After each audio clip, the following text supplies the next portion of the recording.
I'd like to get us started by introducing our final South Summit presenting artist, Andy Sarjahani. New Orleans and Arkansas-based filmmaker and photographer, Andy Sarjahani grew up in the Ozarks of Arkansas as a son of a Muslim Iranian immigrant father and Southern Baptist mother from Alabama. After many years of exploring his identity, he settled on Iranian hillbilly.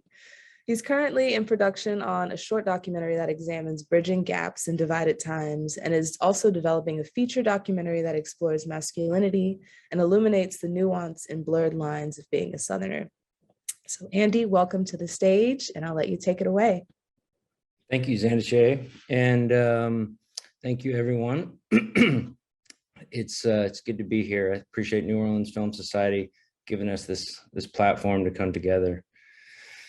Here we go. Half a can of Busch Light had just spilled over my Sony FS7, but I didn't have time to think about that. Bubba had begun castrating the wild hog he'd caught, and I needed to get a good frame in focus. Castration makes the meat taste better. The hog's squeals pierced my eardrums through my headphones, and I did my best to keep the camera steady.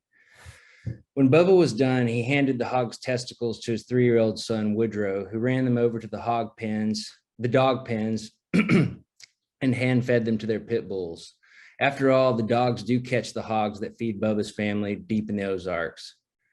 Woodrow wiped the blood from his hands, and we went inside to celebrate Seizd Bidar, a Persian holiday celebrating letting the old go and rebirth. And we warmed up the Gorma Sabzi, it's the national dish of Iran, made with wild boar from the Ozarks, harvested and processed by Bubba.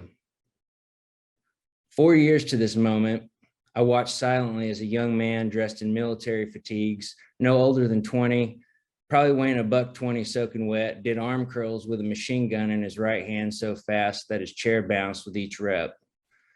Soldiers took our cell phones and escorted us to the back of the small military building. A burly bearded man with thick hands walked in and dropped a Quran on the table, looked at me and asked, "Shia Hasti?" I nodded and said, "Ballet." He was asking if I was Shia Muslim in Farsi. I lied and said yes. Another guy made a joke about me having a pathetic and weak father for allowing my American mother to give me such a blasphemous American name as Andy. They laughed.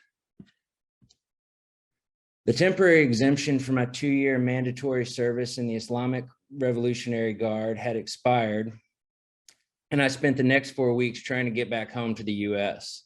It was January 2018, and Iran was in the thick of its most intense domestic unrest since the 1979 Islamic Revolution or the 2009 Green Movement. So how does a guy with a Southern twang that owns a shotgun rifle and a 4-wheel drive and can skin a buck and run a trot line find himself in this position? Apparently, I was on a mission to make peace with my dual identity. On my first day of kindergarten in Pope County, Arkansas, I got laughed off the playground for speaking Farsi to my new classmates. I went home refusing to learn any more of it from my father. Over the next few years, my mom, brother, and I would come home from a Baptist sermon on Sundays, and a few hours later, 3 middle-aged white men in suits from the church would show up with King James Bibles to talk with my dad. There was usually a rotation of them. Sometimes they would stand and read from it as my dad sat on the gold satin couch in our tiny apartment. I never could place why they thought something was wrong with my dad, or my family for that matter. At least that's the way it felt between the ages of 4 to 8 when they would come over. My dad eventually converted to Christianity when I was 8 in 1992, and our family was finally semi-accepted.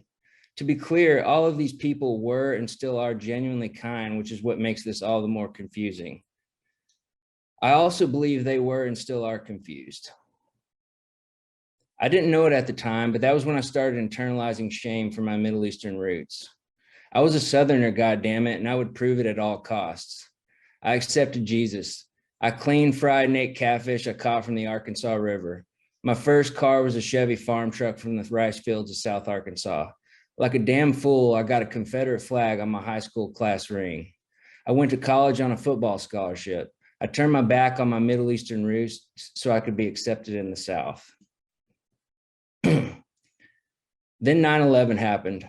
I was 18 and a college football freshman in Arkansas. Everyone must have assumed I was Greek or Italian because their unfiltered thoughts on Muslims and Middle Easterners flowed freely in front of their old country football jock buddy. The chip on my shoulder grew with each raghead, camel jockey, or sand N-word slur that seemed to flow freely in a post-9/11 US. I began pursuing a way to get in touch with my Iranian roots. After years of trying, I finally got my Iranian passport. That's a requirement for halfies like me. And I took my first trip in 2016. My dream of annual extended trips was cut short in 2018 with the military exemption expiration. And now here I am in 2022, 20 minutes from where I grew up in the Ozarks of Arkansas, making a film with my childhood friend Bubba, finding peace with my Southern identity juxtaposition as we ride through the woods, drinking Busch Light, smoking Camels, shooting guns, hunting wild hogs, and sharing vulnerabilities that it's taken some years to verbalize. Maybe the beer has something to do with that. My cousins in Iran also hunt hogs, and then they eat them as they smoke opium and drink Johnny Walker Black Label whiskey smuggled in from Dubai.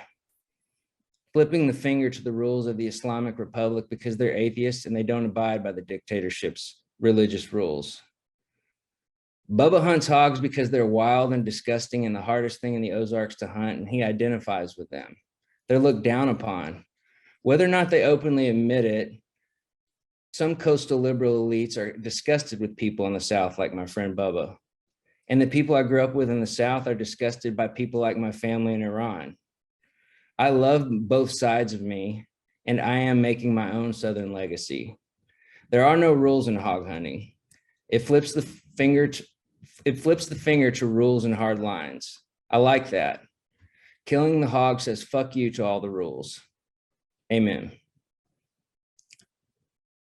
And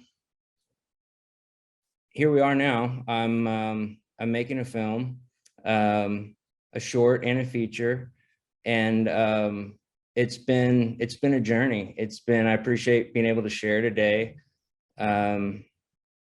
There's much appreciation to New Orleans Film Society, who's just been an incredible supporter of the work that I'm doing, and pretty much from the get-go, they've just been awesome. Arkansas PBS has been great supporters. Big shout out to my producer, co-producer, and collaborator, Jennifer Samani, who's also a fellow Halfie and is like the half Iranian sister I never had. She's been awesome to collaborate with. And to Keith Maitland, a mentor and like an older brother for me, and who's just been helping me kind of flesh out these ideas. It's been a booger to get some of this personal stuff out. And for years, I tried to make a film that didn't involve me. The reason I was in Iran was to film my cousin and film Bubba. That was the original film. I was going to make a film about those two, but the whole military fiasco kind of threw a wrench in that. And so after years of encouragement, I finally decided to put myself in the film, and here we are. Thank you guys for listening. I think that Southern identity is an interesting thing to explore, and I think we all are kind of wrestling with what that means for each of us. And I'm glad to have a place to share that and to hear other people's ideas. So thank you all.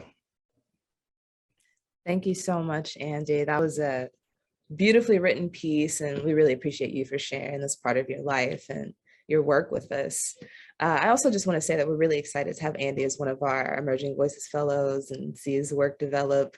I'm going to quickly drop in a link to his website here for anyone who would like to continue following Andy's work and seeing where he goes, because it's super promising.